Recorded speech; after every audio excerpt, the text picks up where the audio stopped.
श्रोता प्रेमियों, मैं राम सागर शास्त्री आप लोगों के समक्ष एक प्रसंग रखने जा रहा हूं, विष्णु विवाह। देखिए, जिस समय क्षीर सागर का मंथन हो रहा था, देवता और दैत्य दोनों मिलकर पूरी शक्ति से समुद्र का मंथन कर रहे थे। समुद्र से कुल 14 रत्न निकले थे, जिसमें 8वीं बार अति सुंदर वस्त्र और आभूषण धारण किए हुए, हाथ में कमल पुष्प पकड़े हुए देवी लक्ष्मी का प्राकट्य हुआ। प्रेम से बोलिए लक्ष्मी माता की जय। बड़ा ही सुंदर स्वरूप है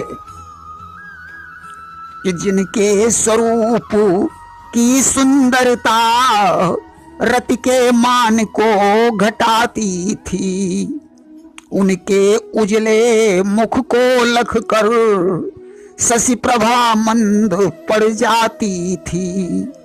आज देवी लक्ष्मी के स्वरूप को देखकर सारे देवता और दैत्य मोहित हो गए। समुद्र का मंथन बंद करके वे देवी लक्ष्मी की तरफ देखने लगे। देवता विचार करने लगे कि लक्ष्मी जी मुझे प्राप्त हो जाएं। दैत्य विचार करते हैं कि लक्ष्मी मुझे प्राप्त होकर मेरी होनी चाहिए। भगवान विष्णु के ऊपर लक्ष्मी जी का कोई प्रभाव नहीं पड़ा।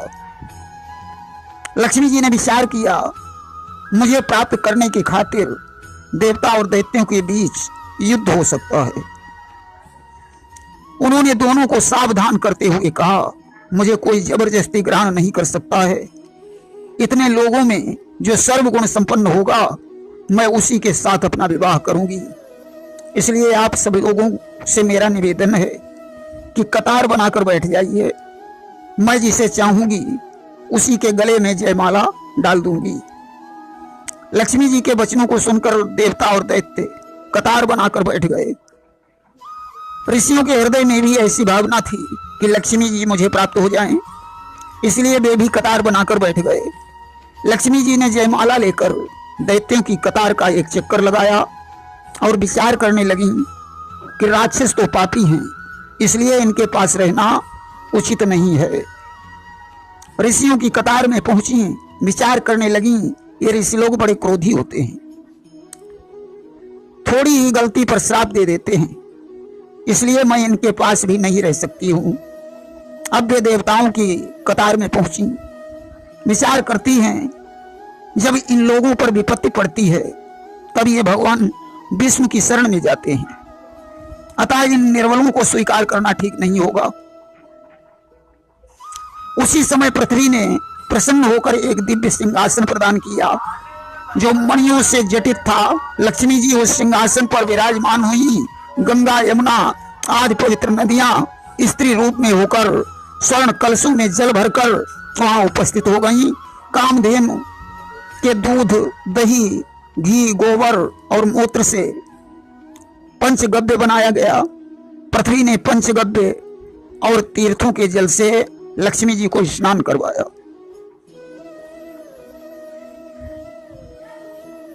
इसके बाद सुंदर वस्त्र और आभूषण पहनाकर उनका श्रृंगार किया।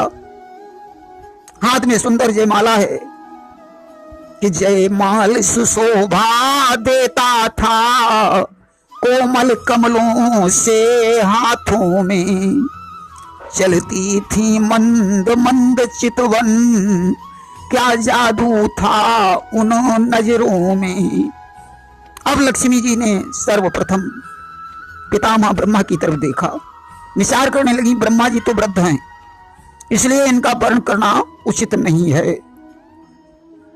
देवराज इंद्र की तरफ देखा, सोचने लगी, इंद्र तो कामी और निर्लज्ज हैं, इनके साथ भी हमारा गुजारा नहीं हो सकता है। कुबेर की तरफ देखा, विचार किया, इनको पिंगाक्षी कहा जाता है, क्योंकि इन्होंने एक बार पार्वती जी पर अपनी कुदृष्टि का प्रयोग किया था, जिससे इनकी एक आंख पीली हो गई, इसलिए ये भी विवाह करने के योग्य नहीं हैं। इसके बाद लक्ष्मी जी ने लोमस ऋषि की तरफ देखा, विचार किया कि इनकी आयु इतनी लंबी है कि इनके आगे तमाम ब्रह्माओं का नाश हो सकता है, परंतु इनका नहीं। इस प्रकार लक्ष्मी जी भगवान नारायण के पास पहुंची, विचार करने लगी ये त्रिलोकीनाथ हैं और सर्वगुण संपन्न हैं, इसलिए इन्हीं के चरणों की सेवा करके अपना जीवन सफल बनाया जाए। ऐसा विचार करते हुए लक्ष्मी जी ने भगवान विष्णु के गले में जयमाला डाल दी। भगवान विष्णु ने कहा, देवी तुम सदैव हमारे हृदय में निवास करोगी।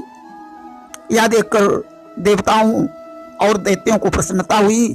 उन्होंने कहा, देवी तुमने नारायण के गले में माला डालकर बहुत अच्छा किया।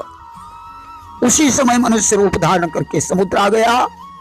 उसने वेदानुसार लक्ष्मी जी का विवाह नारायण के साथ कर दिया। ऋषियों ने और ब्राह्मणों ने वेद ध्वनि से आह्वान किया, सागर ने अपने हाथों से सादर वह कन्या दान लिया। इसके बाद विश्वकर्मा ने पृथ्वी से मोती की माला और रत्नों की माला तथा नागों से कुंडल लेकर लक्ष्मी जी को पहना दिए। ब्रह्मा शिव आदि देवताओं ने लक्ष्मी नारायण पर फूलों की वर्षा की। देवता और दैत्य प्रसन्न होकर धुंधुवी बजाने लगे। अप्सराएं आकाश में नृत्य करने लगी, गंधर्व गीत गाने लगे। तीनों लोकों में मंगलाचार होने लगा। आज लक्ष्मी और नारायण का दर्शन करके देवता और दैत्यों में नया बल आ गया। भगवान विष्णु की आज्ञा प्राप्त कर देवता और दैत्य फिर से समुद्र का मंथन करने लगे। श्रीमन नारायण नारायण नारायण, लक्ष्मी नारायण नारायण नारायण, जो नारायण नाम लेत है पाप होत सब सारायण। लक्ष्मी नारायण नारायण नारायण। प्रेम से बोलिए वृंदावन बिहारी लाल की जय।